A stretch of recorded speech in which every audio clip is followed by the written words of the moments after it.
Now this is a really interesting one, because not only we got this one coming through from somebody, but on the session today as well, we had a similar kind of question. So when working in business as usual, how does a PMO not become a mostly administrative function? And just to kind of tag another question onto that, how should the PMO be involved in business as usual work, if at all? So there's a similar kind of question from different people. So what do you reckon, Dwayne? Because I'm a bit like, it's an interesting one. But, you know. It is interesting, and I might need you to remind me of the second part to that. Okay, we'll do. Because recall doesn't seem to be switched on at the moment, so forgive me for that. So okay. When working at BAU, how does not become okay? So to be perfect, so being brutal, you're sat on the wrong side of the business, right? You should not be. Yes, no, I can say that. It's my experience. You shouldn't really be sat on the BAU side of an organization if you're trying to run a PMO.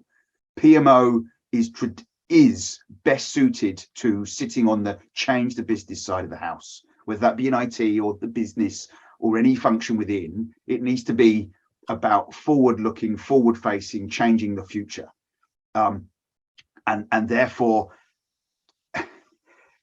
yeah.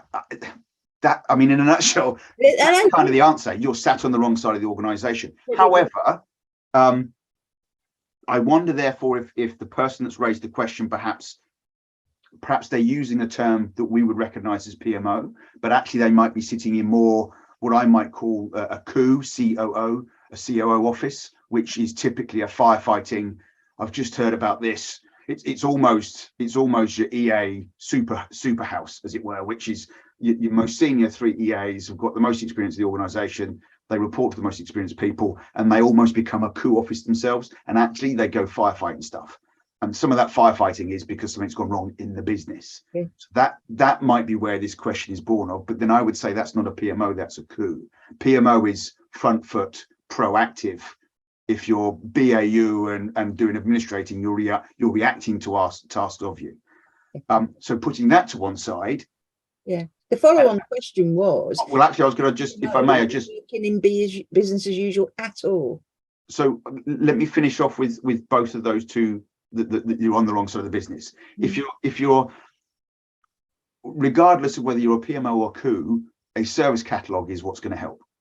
Okay. So this is where you set out. We are a PMO or a coup, doesn't matter, but these are the services you can expect from us. So if I talk about it from a PMO perspective, we will run a planning service. We'll run a gating service to help go manage gates for you and make sure the right people come and you have all the materials. We'll run a charter service where we help you charter and scope the project.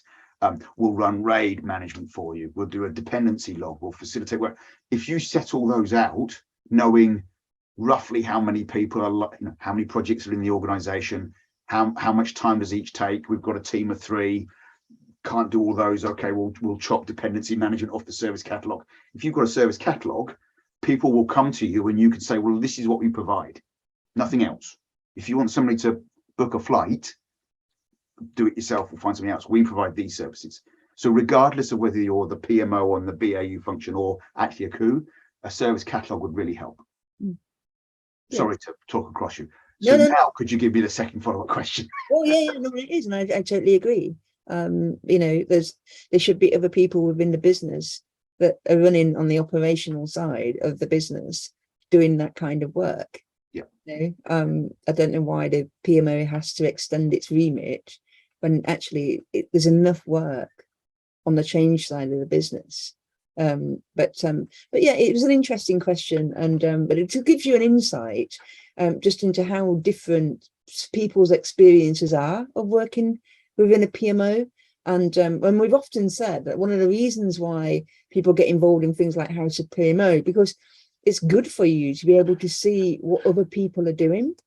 So this particular person coming up with a question like that, I wonder if they'd come along to a flash mob evening and got talking to 5 or 6 different people, it would have opened their eyes to think, actually, what I'm doing is very, very different and perhaps not what is seen out there as being a PMO, Absolutely. But equally, sorry, and lots of people are called PMOs doing a lot of a business as usual administrative work. That is where a lot of PMOs start. If you start and you're too good at it, you're unlikely to ever move into true PMO because you'll be valuable to the business as you are. But also, if you're good at it and you know what PMO should be, you've got a chance of changing the remit and moving onto the change side. I have seen. I mean, you're getting back into that transformation director type piece we were talking about previously on the previous question. And yeah, if you're firefighting on the business side, a proactive version of that might be some sort of operational excellence function, which does a lot of Lean Six Sigma and process efficiencies and things of that sort, and tries to find wastage and gaps in processes.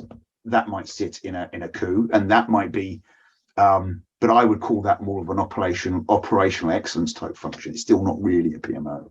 Yeah. Again, it would be really interesting to find the person that asked the question and go, okay, what do you define as a PMO? That would be my question back, and then we could point them in the right direction. You said there was a second question that wasn't on the slide, I think. What was that part? Sorry. You said, should the PMO be involved in business as usual work at all? Again, being brutal, no. I think it will gradually dilute.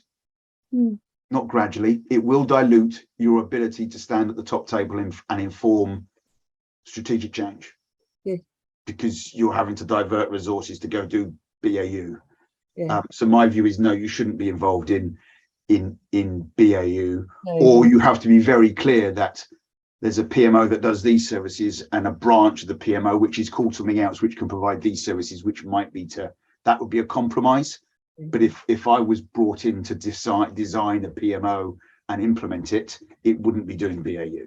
No, and I would argue that from a career perspective, if I'm a PMO practitioner that enjoys the role of PMO and everything that entails, actually, I don't want to go down the BAU route just because this particular organization at this particular time wants that.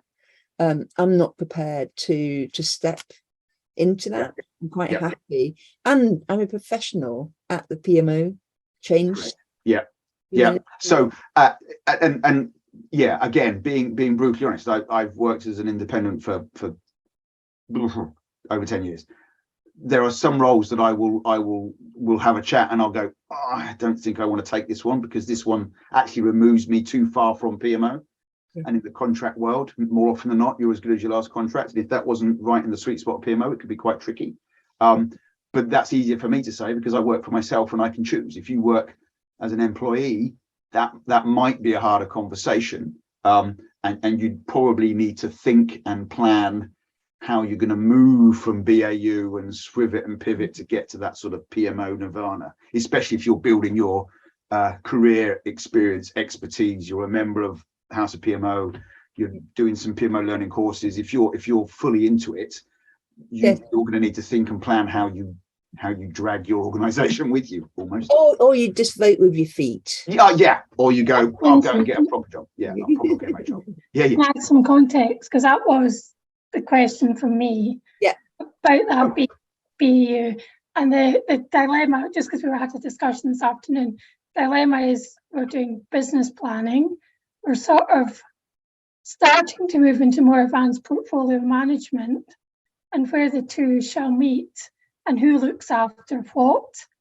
So big strategic things that would be in the portfolio, stuff that would be in the business plan that's potentially not just turning the wheels of the business, but is not strategic and big enough to be in the portfolio, who then would look after it? Sort of in no man's land, really. It's a sort of interesting. So to answer that, if I were you, I would be bidding for the big strategic portfolio stuff, because that's where you can really affect change and let's be honest, it's more exciting and sexy. But I understand the dilemma about, but there's all this other work, and if the PMO doesn't own it, it could. But in many ways, if you're firm on the vision for the PMO, that's really not the PMO's problem. That's Chief Operating Officer's problem, right? What you can do on the PMO portfolio office side is very, very carefully craft some of those interdependencies and risks And it's not that it's us and them, because you're all one part of the business, but certainly the strategic change portfolio, there are some interdependencies and risks based on what's happening in the business, especially as there doesn't appear to be a central function looking after that work, because we're not, because we do change. That would be how I would try and influence stakeholders to get what I think would be the right solution. Yeah, I just put in the chat there's a new head of project and transformation coming in on Monday. So it'll be interesting to see where she goes with it and what she thinks is. Yeah, absolutely. Absolutely. Information role there again. So. Yeah, good luck. Sounds fun times. Yeah.